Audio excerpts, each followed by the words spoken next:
How are you? Yeah, I'm fab, thanks. How are you doing? I'm doing very well. Thank you so much.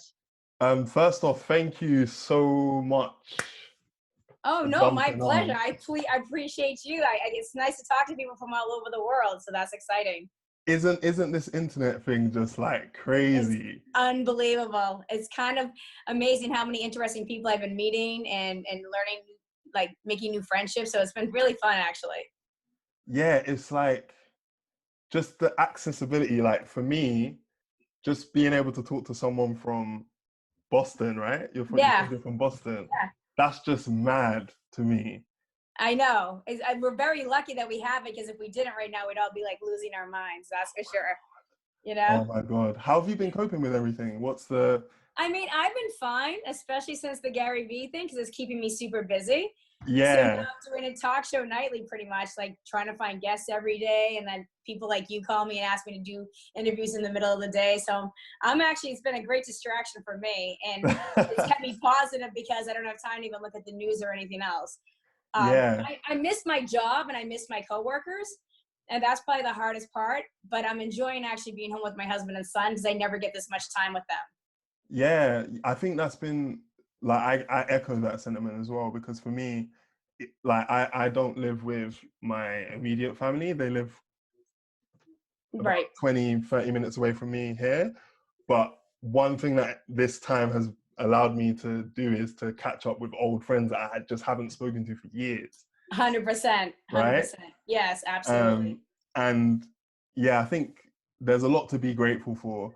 Um, Yes. Yeah, I definitely noticed that because one of the reasons that I kind of gravitated to you a lot, the energy you came in with on the show, Oh, on and Gary Gary? Vee Yeah. show, oh my days. Like, I was just like, wait, what? Has he just like cloned himself as a woman or something? Like, what's going It's on so here? funny. It's funny because I was harassing this man for 3 years because Yeah.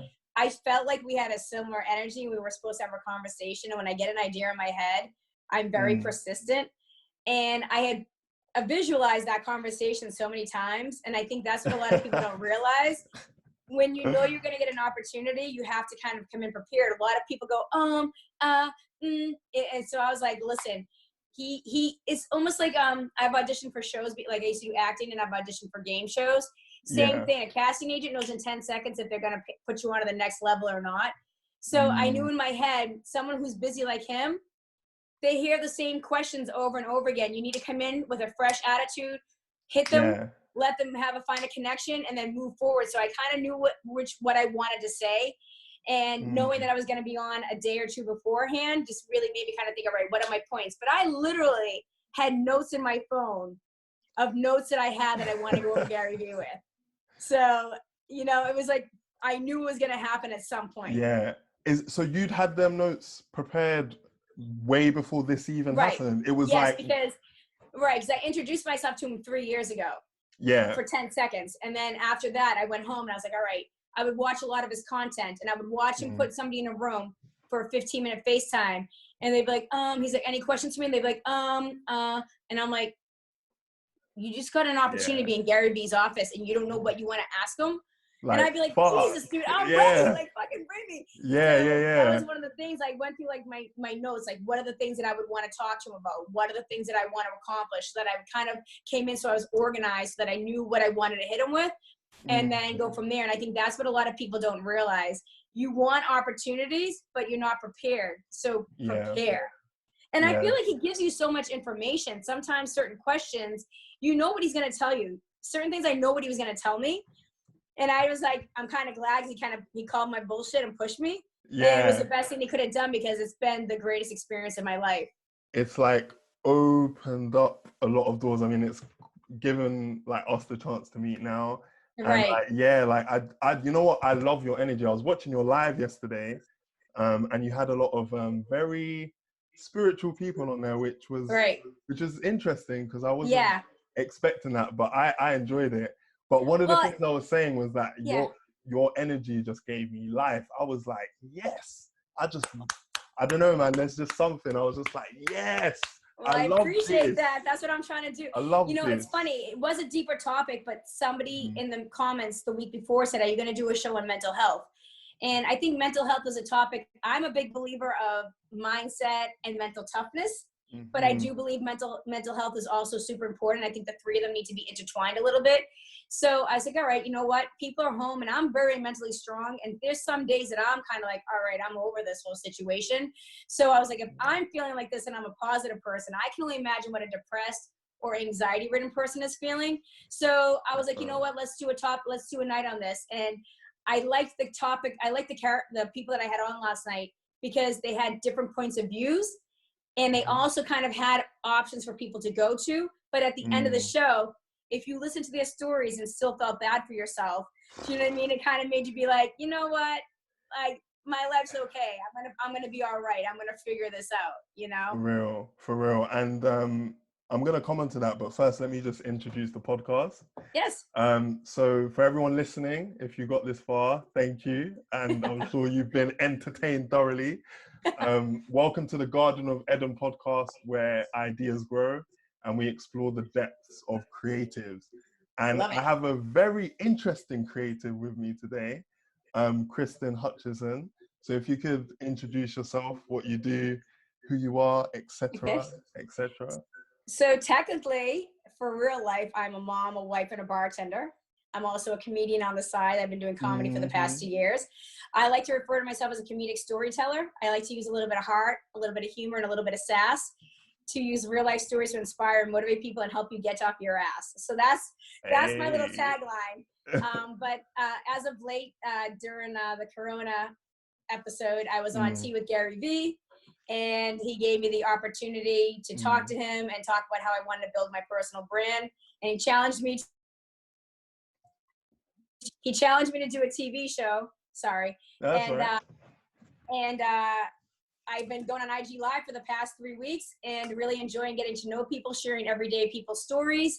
And it's just been a great experience of trying to send the ripples out of giving back to how he gave me a platform and helping other people have a platform. Yeah. And I think one of the reasons, obviously the opportunity of being able to be on TV with GaryVee has helped you a lot. But you know what? Like I keep saying it, the energy from you is so, like, I don't know if contagious is the right word, but like attracting. I don't know. It's just like draws people in. And then the other thing that I noticed was, and this is like a really something subtle, but I just noticed it a lot. You know, when you were talking about your story, because I've watched that episode a few times. Okay. There were a lot of good convos in there. And one of the things I noticed was that you were speaking about like all the difficult things you'd gone through. So we're talking about like you know, the fact that your parents got divorced, and then you know you had to move to was it New York? A less affordable neighborhood. Yeah, I moved to New York. Yeah. And then you had to and then your like house like was on fire, burnt down even, and then you said that you invested in a business with your husband, and then that like tanked. That fell down. I'm moving around, sorry. No, that's all right. I'm multitasking right now. Mom life, innit? Yes, exactly.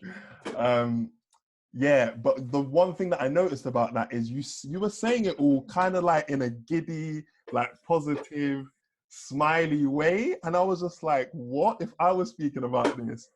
Like maybe now things are good, but I might be speaking about it like, oh wow, yeah, this, you know, this stuff happened to me. But you spoke about it with such like energy. It was all like positivity. Like where does that come from? Like, did you always have that, or has that just, you know, a lot of it did come from my childhood. My mom was a really positive person, and I think I learned a lot of that can-do attitude from her. I can remember being a little girl, and she was a single mom, and you know, she didn't always have enough money and to make things happen, but she always had an amazing attitude. And one of my favorite stories is one time she didn't have enough money for the rent, for the heat, and we got home and the house was cold. So she like hung sheets and opened the stove and made popcorn, hot chocolate, and put the TV on the table, because that's back when TVs were like tube televisions that you could carry. Yeah. And we were like, oh my God, we get to do homework and watch TV. So she took like an awful experience and made it almost magical. So I think a lot of it came from her self-resilience And that's how it kind of started for me. And that's where I think I learned a lot of that skill set. Yeah. And so I think I think from the experiences that I've had and the armor that I got from my early years helped me learn how to kind of push through the harder times. So once you've been through a couple hard times, you bounce back a little bit easier because you've already been there. And you just, you know what I mean? Yeah, you just kind of like you go have that back. mental ability. You dip back. I've kind of tapped into that a bit myself in the past. Maybe not at that scale. Right. But you just think, okay, cool, I'm in this shitty situation at the moment, but I know that I've come through it before. It's gonna pass. So I can just one more day and then one more day and then you get there. Exactly. And I think that's where people need to be right now, because and I think what's hard for a lot of people, this is their first smack in the face. So they're in uncharted territories, and I think that's why it's easy for me to come on at night, chat with people, try to give them a different perspective, because I have the tools, I've been there, I've done that, I know what's up. So I'm trying to just kind of help people, trudge through that mud and just try to stay positive, because I'm like, okay, come with me. I've done this. I'll put you on my back and we'll just kind of get through it. I'm just trying to bring different shows nightly to kind of bring people to different energies, different things. Yeah, I definitely feel like you've had that impact, because I feel like a lot of people have started either like doing, like putting out more content of themselves. 100%. That has been the most amazing thing about it, because when I get an email from somebody and they go, oh, I started a podcast, now I'm talking live on Instagram. I'm like, yes, because, and that's what I've been saying to everybody that's been asking me my opinion on this. I think what happened was when Gary says for somebody to do it, or another social media person says, just start. A lot of people go, well, where do I start? Or how can I start? But I'm just an everyday girl.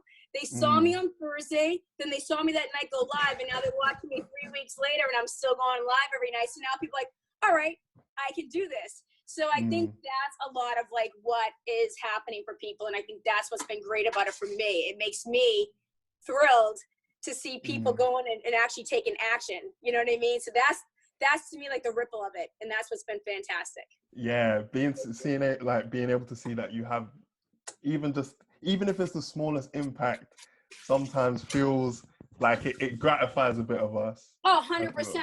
And I think that's what I kind of do nightly at the bar. So all I'm doing on my nightly show, and that's why I've always thought that I should have a show, because things happen in a conversation at a bar that are just, I don't know, they're so organic. It's real conversations with real people. And I think real people are fascinating. I really feel like so many people want to hear from like a business owner or like an Olympian. And I'm like, okay, great. But I'm not going to be in the Olympics. You might not be in the Olympics, but it doesn't mean that you're not an interesting person that's come through some things. And I think people that have come through real life experiences are really more helpful to people to try to figure out what to do with their lives, if that makes any sense. I feel like what plays into that a lot, and I think also into being someone who's creative as well, is that aspect of curiosity, right? Like being curious in other people. 100%. Would you say that's helped you with? So if we look at like being a comedian, I'm sure there's a lot of curiosity, even to start, right? To start. Yeah, my whole thing about comedy is like, I'll tell you, there's a backstory to why I did comedy. First of all, you put this in the oven for me? Put that in the oven. My son's helping me cook. I'm multitasking right now. So my husband worked all day and he was dealing with floods. So I try to, this is what I do before my show. I get my guests lined up, then I get dinner on the table, then I clean up, and then I get on and entertain everybody at night. Wow. So you see the real, I'm a juggler. I've always been juggling on multiple things. So the reason comedy started for me is because I wanted to do speaking, and I couldn't find a way to go from being a bartender to speaking. So I was like, someone's like, oh, just talk anywhere you can. And I was like, all right. And I love to entertain, and I'm a little bit sassy and I have a lot of different sides. So I just jumped on a stage at an open mic, and that's how the comedy started. That's crazy. Yeah. Because in my head, comedy sounds like it would be a lot harder, than it is because people overthink it, because people do it the traditional way. I don't do anything the traditional way. I do everything my way. So I'm not the traditional comedian. So when other comedians see me, they're like, what is she doing? She talks too fast. She doesn't have a punch, like she doesn't do setup punchline. I'm more of a comedic storyteller. So I take, you know, hey, this kid was acting up in the supermarket. So I'll see a kid having a fit and the mom being frustrated. And then I'll make it into a joke like, hey, I was at the supermarket the other day. Saw this girl flipping out. The mom didn't know what to do. First, she's embarrassed. Then she's horrified. Then she just wants to get out of the store. I'm like, now, if it was my mom's day, it would have just been a squeeze of the hand and out of the store. We would have had no dinner that night. So now, since parents know how to parent their children, I have a solution. We'll have a tantrum timeout center. It's covered in glass, rubber floor, soundproof. You put the kid in and keep shopping peacefully. Wow. So that's the type of stuff that I do stuff like that. I take real life stories and then I kind of make them into a scenario, and that's how I kind of do my. So my comedy is very different. It's on my YouTube channel. So I've actually watched it. You know, I actually watched your. I wasn't sure whether like was that an early show for you? Yeah. So the one in the green shirt that's 20 minutes long. That's a funny story to that. I wanted to do comedy, and I was only getting 3 to 5 minutes in small like open mics where no one's listening to you. So a year ago, I was like, I want to do a one-woman show because someday I would love to be on a stage doing 40 minutes to an hour. So I just put my husband made me a stage. I put all my friends and family and all my regulars. I put an ad out to say, hey, come watch me. I rented a hall and did my own one-woman show. So that is that. So that was me working the reverse engineering idea that Gary tells you, taking it from the end result and then working backwards to try to make it become an. Oh, yeah. So so I take a lot of his advice and I try different things. I'm like, all right, Gary says reverse engineer your vision. So I'm like, I'll do a comedy special myself now. Then maybe it'll get somebody's attention. Then maybe eventually it will turn into a Netflix special. So I kind of like, I put it out there and then I let it come to fruition, if that makes any sense. Yeah, that's mad. That's really clever. Like really clever. Because a few more of those and, you know, the right person. Right. Like, oh, let me pop on this girl's channel. Exactly.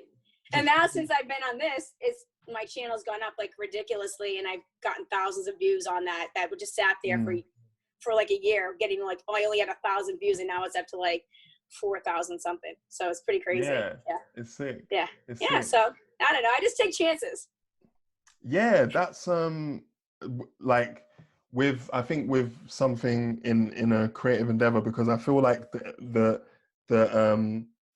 at the center of anything which is creative is having to take a risk to put yourself out there, because you're kind of saying, okay, I'm making something, I'm producing something, and now anybody in the world can watch it and criticize it. Correct. So how have you like dealt with that aspect, especially now, because now there's more eyes on you? Yeah. I think one of the best things is when I was younger, people judge me anyhow. And I realized at a young age that no one's always going to like you. So you might as well not worry about that. And I said on my show the other night to Jordan Syatt, you know, I have a husband and son at home. I get friends and family that love me. So I can't worry about what strangers do or do not like about me. I'm not going to be everybody's cup of tea. So you just have to kind of just try to say thank you so much and move on, and just try to focus on the people that do like what you're doing. Because if you focus on the people that don't like you, it's just going to ruin your day. And, you know, it's really hard. You got to learn how to shake it off, because it'll just drag you down. If that makes any sense. So that's one of the things I learned. Yeah. Do you feel like those early experiences in your life then help shape that? And then afterwards, because I've started to feel it as well. When you get a core, like a core of friends that you know really fuck with what you're doing, and that you love each other, like that you got so much love for each other, it kind of gives you a bit of the thickness and the armor to to move forwards. 100%. And I think that's my childhood really prepared me for that. I grew up in a neighborhood where people made fun of each other. You know, like you know, you all like razz each other back and forth. I grew up in a time where we didn't really worry. We didn't call it bullying, really. We didn't really, you know, you just had to be mentally tough. You had to handle yourself. I was a small girl who lived in a neighborhood that was a little bit on the tougher side. So I had to learn how to stand up for myself and speak up for myself at a young age. So I've just always taken that personality through life. So I don't really take any crap. You know, I'm very polite and very nice, but if you mess with me, it's probably not the right person to mess with. And that's and a lot of people get caught off guard by that, because I'm cute and smiley. And then they don't No, understand that I'm also a pit bull internally, so they have to learn. I feel like I can sense a bit of like Yeah, it's like the little bit of darkness or the little bit of like, yeah, no, if you try and fuck with me, yeah. shit could get real serious over here. Right, exactly. So that's one of the things, and I think that that's been helpful for me in life because I haven't gotten stepped on, because I don't get low self-confidence or depressed because I don't take any crap. Like, if you're bad to me, then I move on. If it's a bad job, I leave. You know, when I was younger, I always had 2 jobs. That way, if I didn't like one, I could bounce and get a second. I always liked having an exit, you know? Okay. Yeah. Yeah. So I don't, yeah. Interesting. I was a And hustler. I don't know. yeah, I mean, it sounds like that from the Yeah. situations you've been in, because Right. you've had to, I imagine, when those kind of hard moments have hit, Mm-hmm. like you were saying, when the house burnt down, and I'm assuming you'd had some of your children or all of your children at that point as well. Yeah, I had my son was not born, thank God, at the time. It was just me and my Oh, husband. okay. It was just the two. Yeah, thank I God. mean, Yeah. it's still Yeah, we were newlyweds. difficult. So that was how we started our marriage. Oh Yeah. my God. Yeah, he was Fiery like that. start to the honeymoon. Jeez. Yeah, so we were only married. We were like, I don't know, newlyweds, like a year into it. And Yeah. yeah, it was a crazy experience, because that also made me really think about the value of things. And to me, it's Mm-hmm. people, not things, because in that split second when our house burnt down, I mean, you got to think about it. It's your shoes, it's your clothes, it's your belongings, you know? Mm, So to me, that just made me realize that I don't really care about stuff, because it can go like that. So that was yeah. it was a really great lesson. It's almost like you get wiped out to teach you one of the greatest lessons you can have, you know? Mm, And then when the for second real. situation happened with the money, it really taught me how to let go and forgive, because the anger and the Yeah. frustration that I had was just destroying me internally. So that really taught me another lesson. So each time I've lost, I've grown or learned something from that experience, Mm, which I think is important. yeah, definitely. Because Yeah. it's easy to like dwell or to hold on to kind of Mm-hmm. the losses that we Right. have, and just like you see it with Right. in a lot of situations where you hold on to Correct. something and it infects like everything else you're trying to do. Yes. And to be honest, it's a really good lesson for putting out like content and Mm-hmm. doing something which is, I guess, away from the norm, like the IG Right. lives or putting videos on Instagram. Because if something goes wrong, then you can Right. just be like, okay, cool, I can take the necessary lessons and ideas from this, and then keep propelling forward.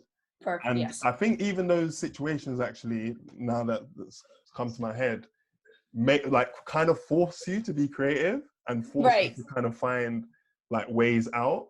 So Right. then from those positions, what kind of things were you doing to get to a point of let's say comfort or Well, after the regularity? fire, I just went right back to work. I took one day off and went right back to work.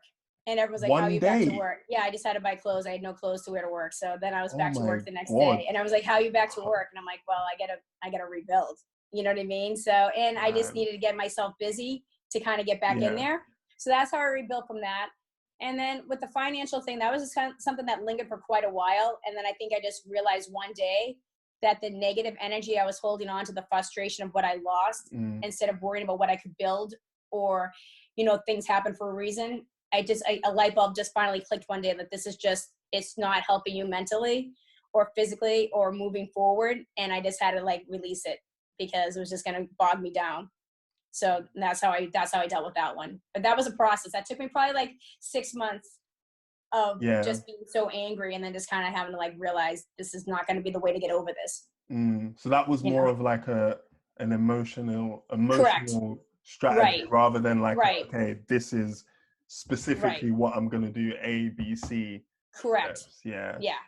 Emotional is sometimes the harder one to move forward. Like, you know, you lose things, or you have a physical ailment, you know, you learn how to adapt to that. But emotional really plays with your head, because it sticks with you. You Mm, know, you have a connection to it, or you want to put the situation back, or you play things over in your head. So that's one thing you have to really learn, to like not let the emotional one hold you back, because it'll seep into everything else. You know what I mean? It's like negativity is like a cancer that kind of grows. Same thing with a yeah. mental mindset or frustration or animosity. it's all detrimental to your ultimate goal. So you have to just learn to, you know, accept it, eat it, spit it out, and move forward, you know? So that's how I do that one. Good lesson there. Yeah. I'm going to take that one. Yeah, take it. I hope everybody does. Move forward faster, yeah. So from like the content that I've watched of yours, it wasn't very clear to me, but how long have you been a bartender for? Over 25 years. Wow. Yeah, I'm 49, so I started in my early 20s. That's almost as old as me, by the way. Yeah, I know. That's what I say when I'm training the younger kids. I'm like, I'm old enough to be like, that's why they call me Mama Bear. That's my nickname at my job. Because all the staff and all the people from all the other bars call me Mama. Yeah. Yeah. I look out for them all. with wow, 25 years experience. Yeah. That's a lot. So for myself, like whenever I go to like bars or pubs or clubs, that those kind of environments, obviously a lot of people associate like bartenders with being like creative and kind of performers because of the way they like make drinks. I think that's kind of the common way people see them. But one of the things that I've noticed a lot in the last, let's say, few years, just from noticing it on one particular night out, is how much those people influence the environment of the actual place. It's a big thing. Yes. So how, like, what's your kind of, how do you do that? Like, what do you do to create? Mine is like making everybody feel like it's their living room. So it's like coming to my home. You know what I mean? So mine is like a big smile, a shout out when you walk in the door. You know, trying to keep people in a good mood. I engage with people so everyone becomes like my friend. So I make it like a very like homey environment where you're connected to this. Like we make it like an experience because you can get a burger and a beer anywhere. There's 15 bars on my street. So you have to separate yourself by service and connecting to people. You connect to somebody, they'll keep coming back. It doesn't matter how expensive the food or the drinks are. If they like you, they'll come for you. So that's a lot of what I do. Like same thing on the nightly show when I do my shout outs in the beginning. If you come in, I'm like, oh my God, Damien, what's up? Happy Friday. High fives. You know, like I'm known for high fives and hugs and just kind of, you know, people want to come in and be like, what's going on this week? What are you up to? And I'm like, what are you up to? And you got to remember a lot of information. So that's how I do it. And, you know, you just try to make it an environment. Everybody's a different style bartender, but I think for me, it's a personal connection. And that's why on the nightly show, I'm always like, hey, the drinks is what I do. The people's my thing, you know, and that's what I try to explain to people.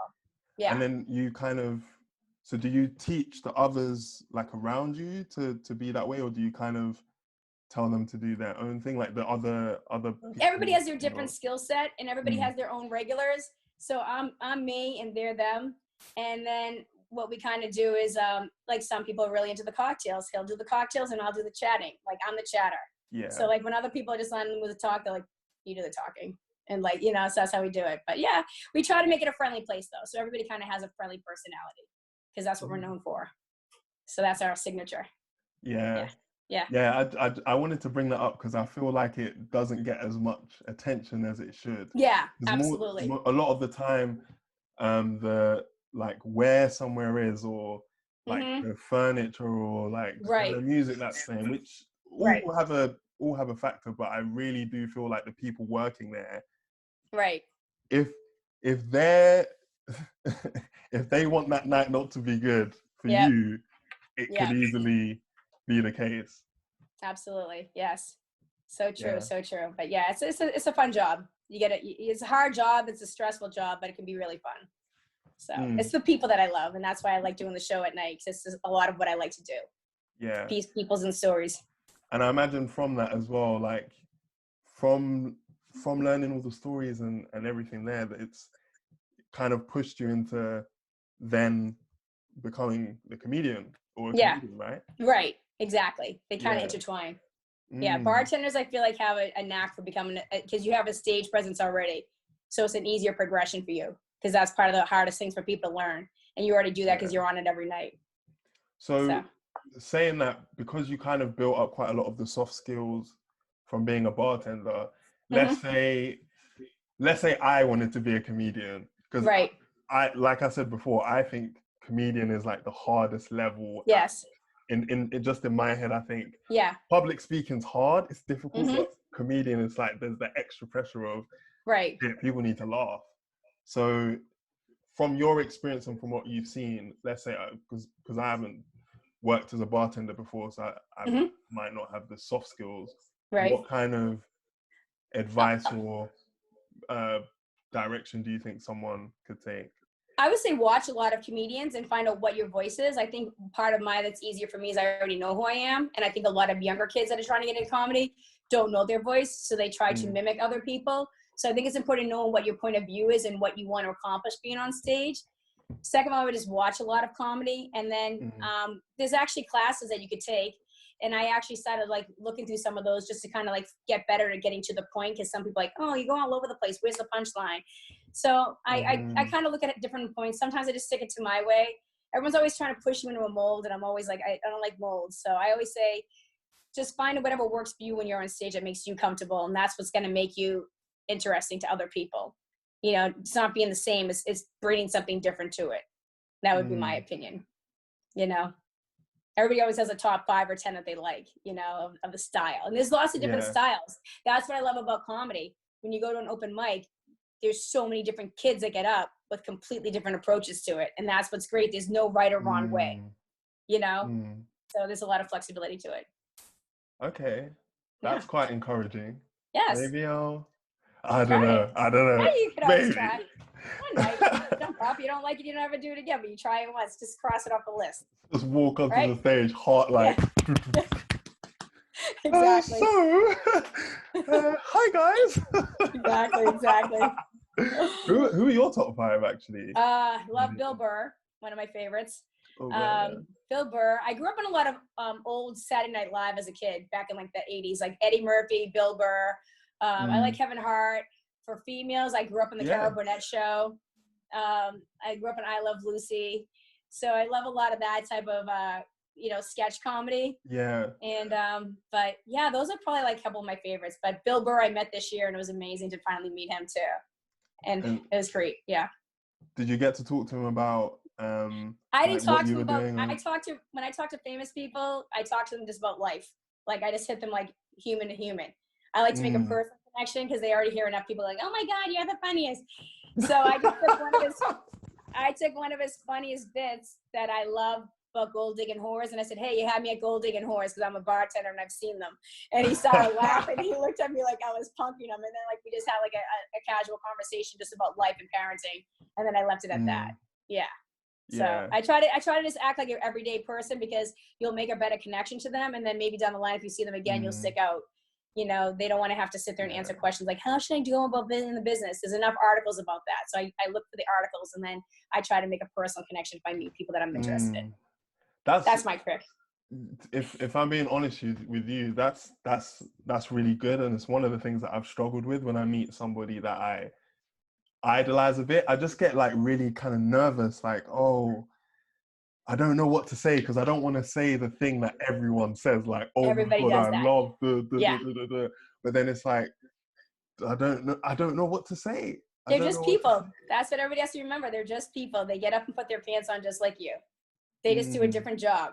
So I think that's what people have to understand. You know, he might hit a baseball, or he might kick a soccer ball, or he might, sing a song, but they're people. They bleed like us. They pee like us. They're just people. So, and I think that's one of the things that people have to realize. They're not idols. They're just people that do a cool job. Yeah.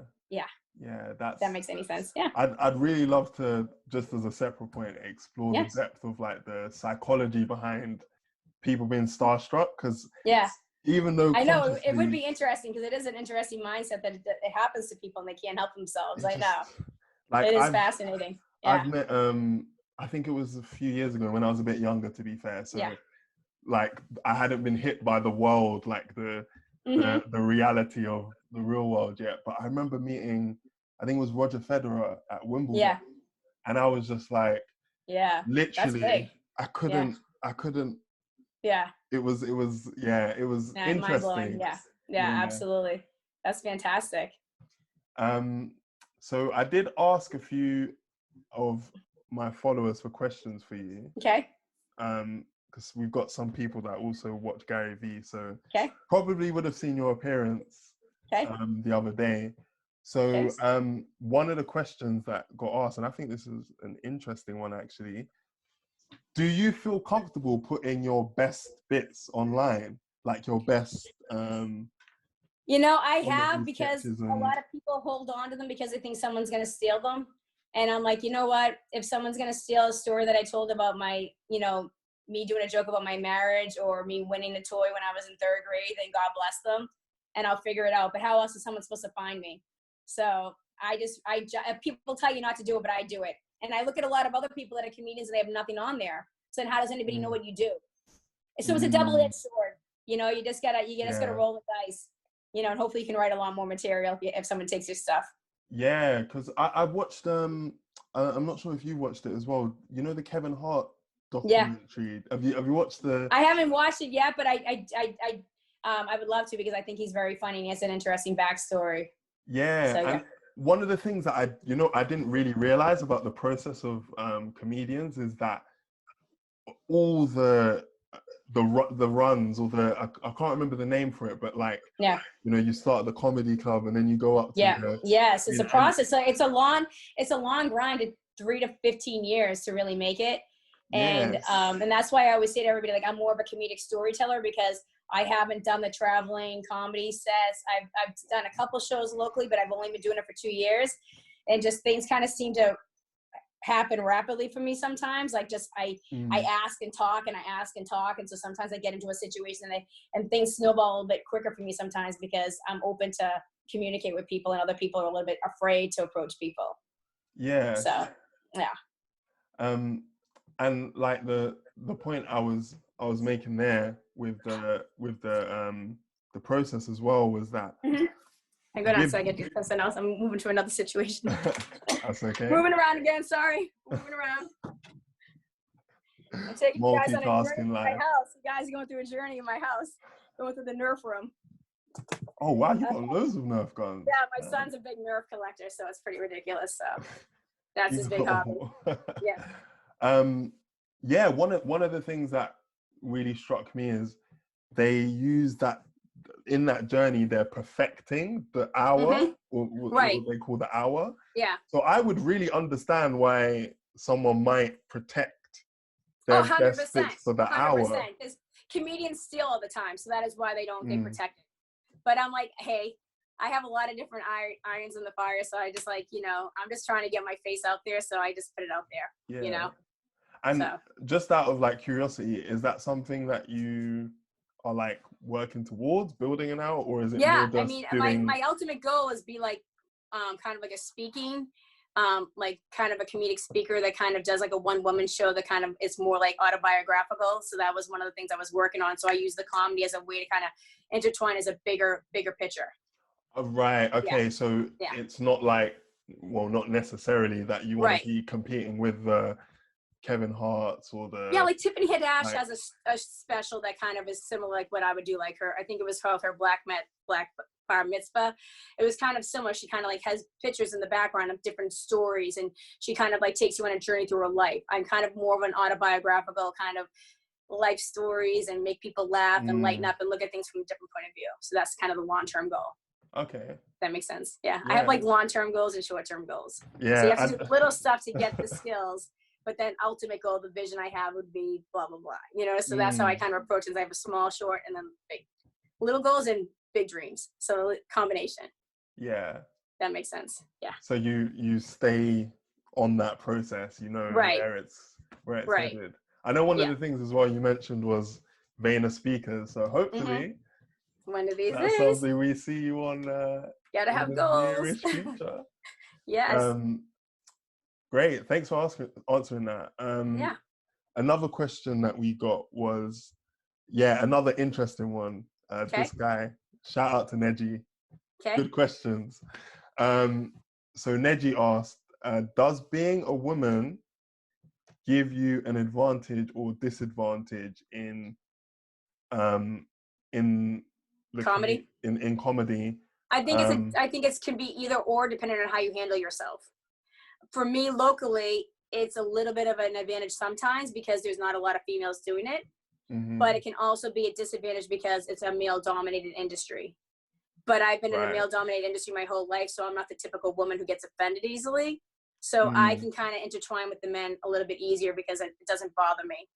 You know, like I don't go like, oh, this isn't fair, it's a boys club. I just say, oh, well, let me just, it's up to me to prove why I belong in the boys clubs. You know what I mean? So I don't let it hold me back. I just try to push through it.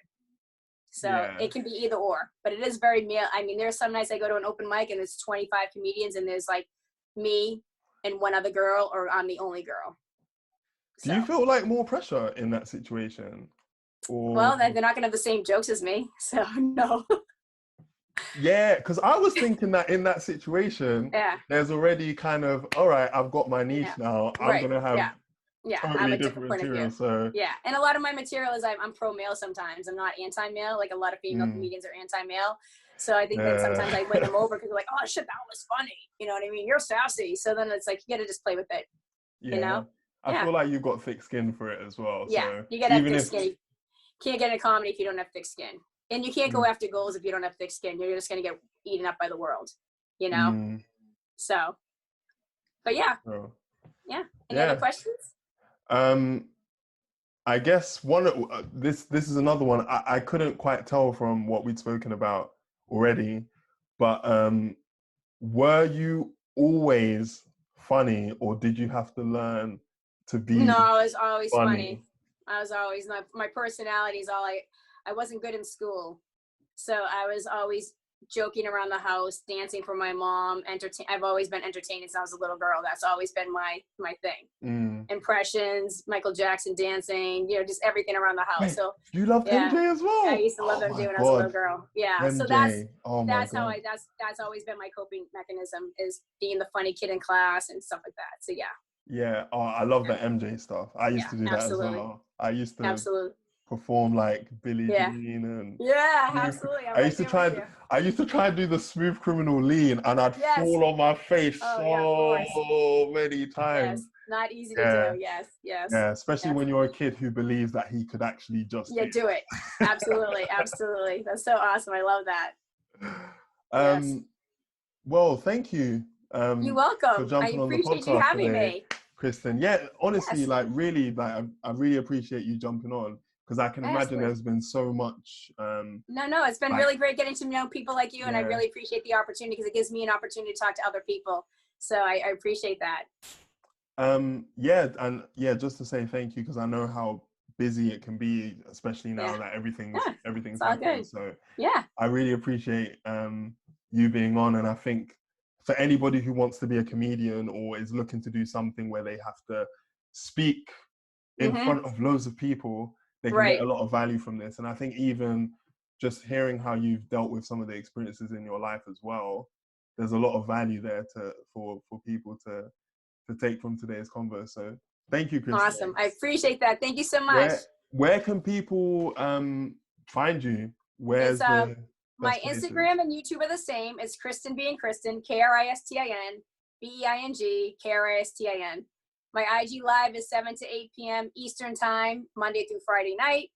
I'm starting to download all those interviews, and I'm going to be putting them up on my YouTube channel eventually, so I have more content. And then I'm going to be thinking of how to take this on the next level, since quarantine will be over soon. I have to try to navigate onto phase 2 of the Kristin being Kristin. So that's what we're going to be working on.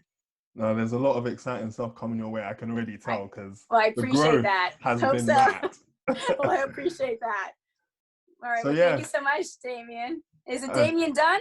What is it, Dami. Dami.